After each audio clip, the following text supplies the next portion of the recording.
Yo guys, my name's GhostX and today I've got a full Battlefield 4 weapon guide episode, and this is episode 5 on the AEK-971, which is a very nice assault rifle. I've loved this assault rifle ever since Battlefield Bad Company 2, and it's a shame it hasn't been in any Call of Duties, to be honest, but I really like this weapon. It is a Russian assault rifle based on the AK series of rifles. The E in AEK stands for experimental, probably a Russian word to mean that, but the E signifies an experimental Russian weapon. This weapon was trialed to replace the Russian Army's standard AK-74, but it was eventually replaced by the AK-74M rather than the AEK-971, so it never went into service. This is just some background information on the real weapon, but it has seen action with limited action with special forces and other units around the world that require a weapon with a high rate of fire and the Russian 7.62 round. So this weapon is very deadly. It has a high rate of fire, much higher than a lot of the weapons on the game, and even challenges the FAMAS for rate of fire. But having said that, it's actually, I find it quite easy to control, but depending on your playstyle, you may find this weapon difficult to control because it does have a very high muzzle climb. Not so much side to side visible recoil, but the muzzle climb is what will really get you.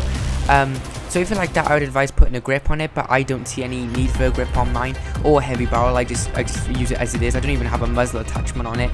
The only things I put on it, as you see, I got the holographic sight because I like this sight. It's very useful for aiming, but unfortunately, because this is a Russian weapon in the game, you have to unlock the holographic sight from a battle pack, and I got mine from a weapon battle pack. And also the laser light combo, which is the same situation that you need it from a battle pack. But I find that very useful because you will be using this weapon in close to medium range because of its stats and performance. So using the laser light combo allows you to switch to the flashlight, which you'll see I do multiple times in this gameplay, to possibly blind any enemies in tight spaces. You'll see when I go inside buildings, I switch to the flashlight to try and blind anyone who might meet me there, to get the jump on them. Also, the laser sight is better for the medium to long range engagements. However, you shouldn't try and get people at long range with this gun. You see here, I do try a few times and I completely fail. That shows you, I'm basically showing you there how the weapon performs in that kind of situation. So you want to be using this gun at close to medium range, which is unusual for an assault rifle. That's usually left down to carbines or personal defense weapons, but since it is a assault rifle, you do get that high power, especially from that hard-hitting 7.62 round. So it is a good all-round gun. It's almost like a hybrid between an assault rifle and a carbine, and fits somewhere in the middle. There's not even a name for that kind of weapon category, so it is put into assault rifle, which it is officially designated. It is a very fun rifle to use. I do like this gun, and more importantly, well, not more importantly, but more importantly to me, I really like the look of the weapon. It's got a very unique look to it. I mean, you can see that it's definitely a Russian weapon, and it's definitely based on the AK series, but it's got that kind of different, unique look about it that I really like. The one thing I don't like about the aesthetics, though, is that rail that all the Russian weapons get for the optics. I don't particularly like that, so sometimes I literally just take off optics just so I can get rid of that rail and just use the iron sights.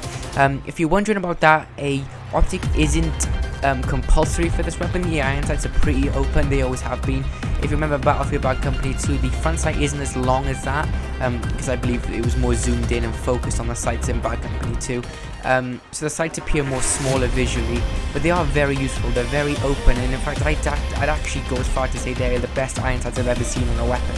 So it's absolutely fine to use iron sights, but I prefer to use the holographic sight, purely because that's just how I play, and it's easier to illuminate dark spaces with that ballistic reticle.